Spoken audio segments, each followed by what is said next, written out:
Hello, Sifite89. Well, Kylie released a video finally. Now she announced the album was going to be released in November a few weeks ago, and they released the audio of Say Something, I think on the 21st or the 23rd of July.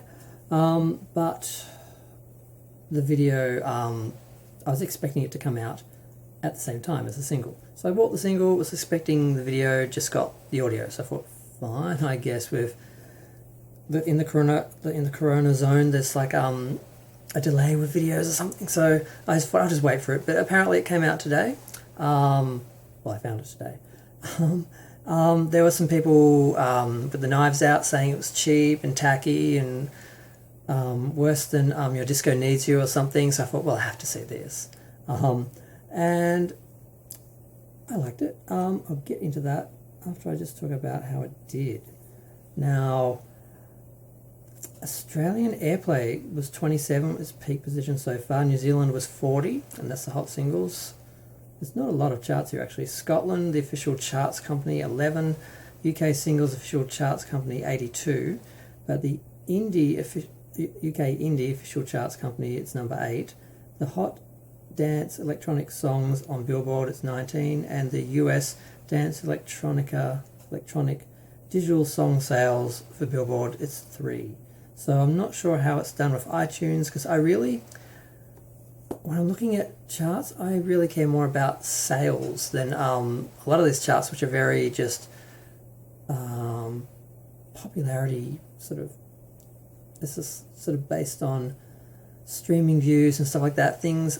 I just, the way charts are done and the way record sales are sort of done now, I just find very convoluted. So I'd be curious to see what is actually sold, how many people actually paid for the actual song. Now, I went to buy the video and you couldn't buy the video, so I watched it on YouTube and I was not happy with the quality. So I tried another option and the quality was not any better. The file was quite small. I'm not sure what that's about. At first I actually thought it might have been an aesthetic, because she's certainly going for a retro vibe, so I thought maybe they were going for like a video feel or something, but no, I think it's just poor quality of the video, which hopefully they'll be releasing the video to actually buy, and it'll be a full HD version, so won't be happy till I see that. Now, the video itself, I liked it. It kind of reminded me of a few different things, like the thumbnail, of course, you think of Goldfrapp in White Horse. And the video itself kind of reminded me not just of Your Disco Needs You, but also Madonna's Get Together. The version that she did where it's basically, there's two versions. One, it's like animated, and the other one, it's like all sort of dark and stars and sort of neon sort of constructed sort of images, and it just sort of gave me that feel. And I mean, I like it. Obviously it's a reference to the 70s. It's disco. It's got references to ABBA and Studio 54. And I mean, it's basically just a glitter fest. There's a space theme. It's like stardust and just glitter, glitter, glitter, glitter. It's incredibly sparkly. It's got just basic setups. There's dancing, and it's very much just black with people in sparkly outfits, or lit by stars, or lit by light, or starlight. It's all got those sort of elements, and it's like I said, some basic setups. There's Kylie lying in like a sequin sparkly sort of hoodie outfit. And then there's another one of her lying in like silver sort of material, or like a sheets, just sort of looking up at the camera singing. And then there's one where she looks like she's riding like a rocket. I'm guessing like it's a star, but you only see it from the side.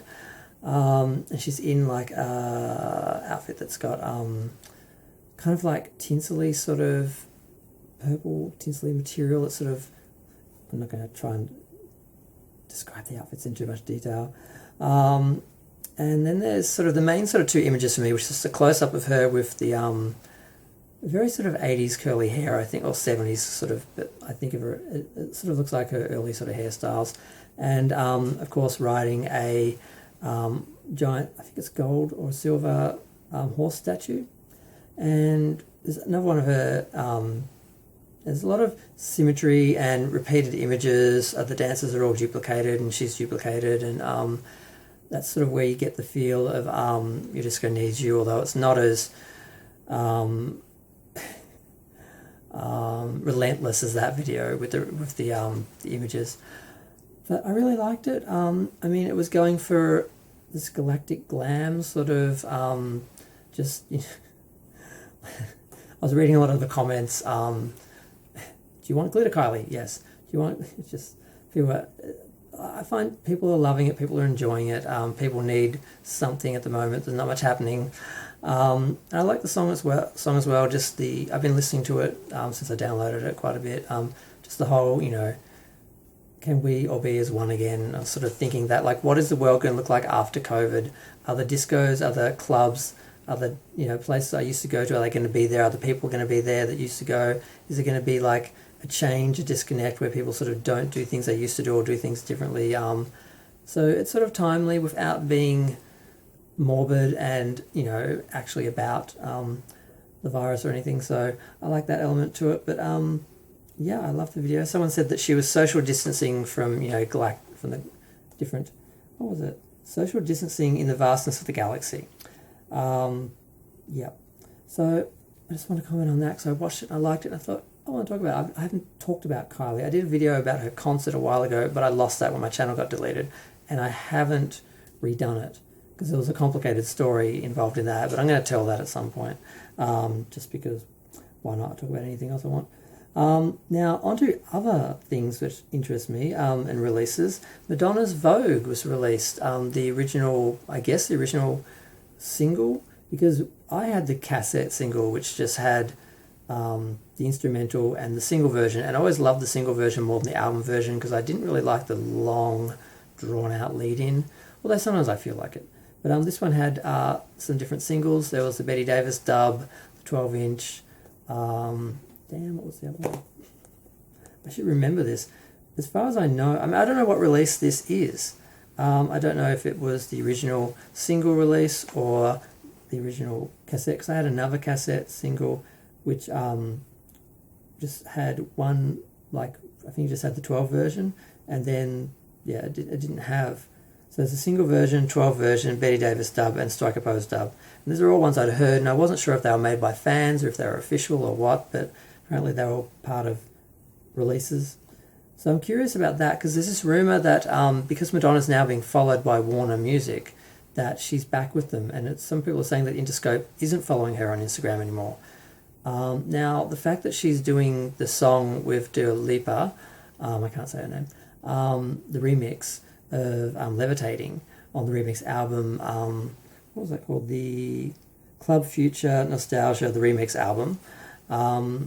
She just announced a couple of days ago that they're actually doing a whole remix album. They're not just remixing that single as part of the 5th single release. And there's a version physical with Gwen Stefani.